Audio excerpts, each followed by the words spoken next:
How do we decode the signals people give us and the ones we set to ignore? Hey, I'm Alex. Welcome back to This Is Fine, a Millennial Diary. Today's topic, the color-coded chaos, millennial dating, red flags, green flags, and the elusive beige flags. Yep.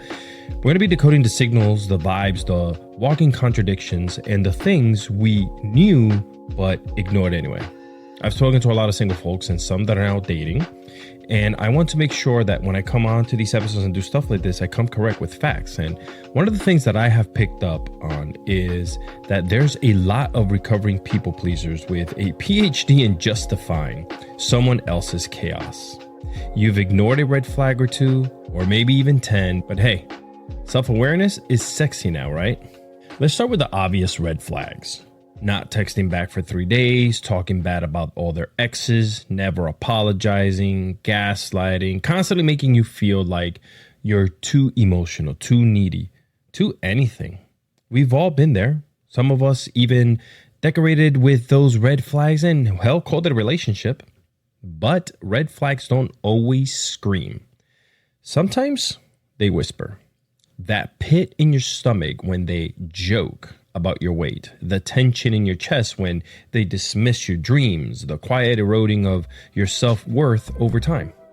Now, red flags are often less about what they do and more about what you feel when they do it. Okay, listen, now the good stuff. Let's finally move on. Talk about green flags. Not enough positivity out there, right? We don't always recognize these when we see them, especially if we grew up surrounded by dysfunction. If chaos was normal, calm can feel boring.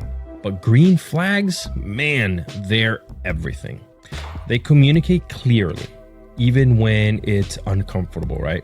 They respect your boundaries. They celebrate your wins. They apologize and actually change their behavior. That's a big one. They make you feel safe and seen. And yeah, it might feel weird at first. You might even start to self-sabotage. That's everyone's guilty of that one, right? But that's just your nervous system trying to unlearn what it thought was love. Green flags should feel like peace, not adrenaline. Ah, yes, the beige flags. I don't know if you guys have heard this one before. They're not quite the deal breakers, not quite the green flags, just weird little quirks that make you tilt your head. Maybe they're obsessed with minions. Maybe their entire personality is based on their Hogwarts house. Listen, beige flags aren't dangerous. They're just the things that make you pause. Sometimes they turn into red flags if they're rooted in immaturity or avoidance. Sometimes they grow on you. Sometimes they just remind you that humans are weird. And that's okay. Here's where it gets interesting. Let's talk generational contrast. As millennials, we learned to spot red flags the hard way. We didn't have TikTok therapists or Reddit threads breaking it down. We had to date, get hurt, journal about it in our Lisa Frank notebook, and maybe post an angsty status on Facebook. Gen Z, they're walking in with language we had to discover through pain. Boundaries, attachment styles, toxic traits, they speak fluent therapy. And we love that for them. Truly, we do.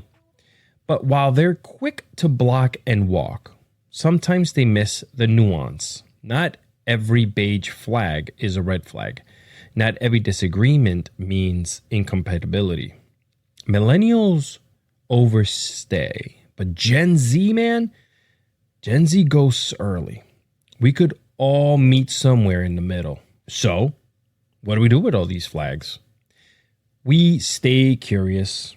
I think we should listen to our bodies. We trust ourselves, and we get really honest about our own patterns. Sometimes the biggest red flag is in our own behavior. The fear that keeps us chasing chaos. The voice that tells us peace is too boring. The belief that maybe we don't deserve better. But here's the truth. We do, and hell, you do too.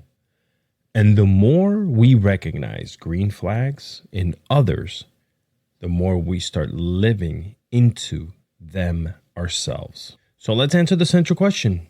How do we decode the signals people give us and the ones that we ignore? Well, I would say maybe by slowing down, being honest, by knowing the difference between excitement and anxiety, and by remembering that love isn't supposed to be a puzzle. It should feel like clarity. If you've been loving this series so far, as I always say, head over to alexiscardoza.com. For more, follow the podcast on Apple or Spotify. Hit that sub on YouTube. We're building something really fun here, and we're continuing to do so. With that being said, on our next episode, sex ed was a joke, and now we're confused because, wow, do we have some things to unpack there. Guys, take care of your heart, and remember, this is fine. Goodbye.